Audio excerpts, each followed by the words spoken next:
The next few minutes offer an overview of what it means to be a member of the League of Women Voters. The League of Women Voters is a nonpartisan grassroots organization working to protect and expand voting rights. We aim to ensure everyone is represented in our democracy. We empower voters and defend democracy through advocacy, education, and litigation at the local, state, and national levels.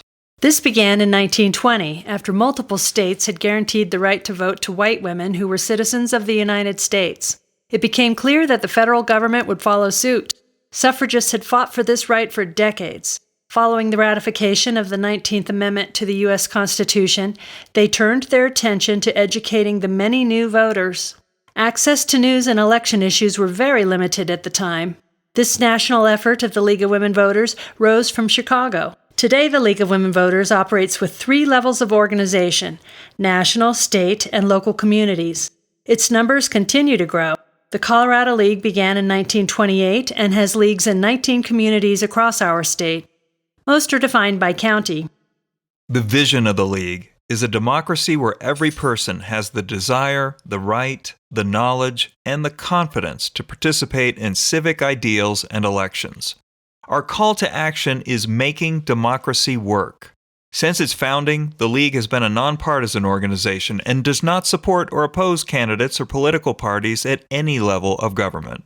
We're known for our voter service, which includes voter registration, candidate and ballot issue forums at election time, and the website Vote 411, where voters can access ballot information from the federal on down to the local level. Membership in the League of Women Voters is open to people 16 years of age or older who support our mission. The League offers membership with an aim to help 16-year-olds who get driver's licenses to prepare to enter civic participation when they come of voting age at 18. In 1974, the organization opened full membership to men. The League of Women Voters is committed to diversity, equity, and inclusion in principle and practice. Participation without barriers of any sort is central to the League's current and future success in engaging all individuals, households, communities, and policymakers in working toward a more ideal democracy. The League is also dedicated to member study and consensus on issues of public policy. Some of the topics we study include healthcare, election reform, the climate crisis, news access and literacy, and affordable housing. After studying consensus to develop a position, the League may work to influence public policy through advocacy. Our voice is unified and respected, with League leaders testifying on our behalf in Congress, at the state legislature, and before county and municipal officials. Decade after decade, the League of Women Voters has advocated for significant legislation and public policy. An early success at a national level came after World War II. President Franklin Roosevelt asked the League of Women Voters to help establish the role of the United States at the beginning of the United Nations. We were one of the first non-governmental organizations recognized as a part of the United Nations Charter Conference. Today, we remain official observers at the UN. In 1960, the League of Women Voters began the first televised presidential debates.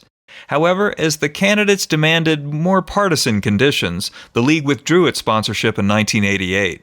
But leagues around the country continue to hold debates and forums for state and local offices. In 1966, we supported passage of the Federal Freedom of Information Act and the Sunshine Act in 1976.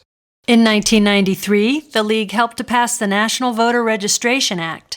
This enables citizens to register to vote at motor vehicle agencies automatically when they apply for driver's licenses, as well as by mail and at other agencies serving the public. The League of Women Voters has long advocated reproductive freedom of choice, and in 2010, we supported healthcare reform with the Affordable Care Act. In 2019, the League of Women Voters of the United States coordinated an effort to create fair and transparent redistricting. This would eliminate partisan and racial gerrymandering nationwide. In Colorado, we've contributed to our state's governance in significant ways. We support selection of judges by merit-based appointment rather than by political ticket. We recommend that politicians not be allowed to buy their own elections. We support Colorado's commitment to the National Popular Vote Interstate Compact. The League is a member of the nonpartisan Colorado Freedom of Information Coalition, promoting freedom of the press, open courts, and open access to government records and meetings. This underpins our ongoing role as government observers. Also in Colorado, we help pass ranked choice voting on several municipal ballots. And in year-round education efforts, we continue to offer study of international relations for school groups. This is based on the widely respected series of books called Great Decisions, published by the Foreign Policy Association. This is just some of the examples on how citizens participate in their governance with the help of our organization. Members are curious about the intersection of government with our environment, culture, health, employment, and schools. Today, news sources are shrinking in most communities, and many citizens receive misinformation. Because of our new interest in news access and literacy, we're now giving attention to underreported government meetings. When government decision-making is transparent, greater understanding and better accountability can result. Public policy begins in many government meetings that now take place without witness. The Observer Project is a simple idea born from the decline of traditional news outlets, as well as the challenges of journalism in funding and public trust. We are building a new path to increase direct participation of citizens in government. This is also likely to increase the understanding of public policy issues. We plan to elevate our history of observing government at all levels to a more public-facing outlet. With success, we will offer our plan to more communities. The League of Women Voters offers diverse opportunities to learn about your government and share ideas with your neighbors. We welcome you aboard and look forward to seeing the ways you'd like to participate in League.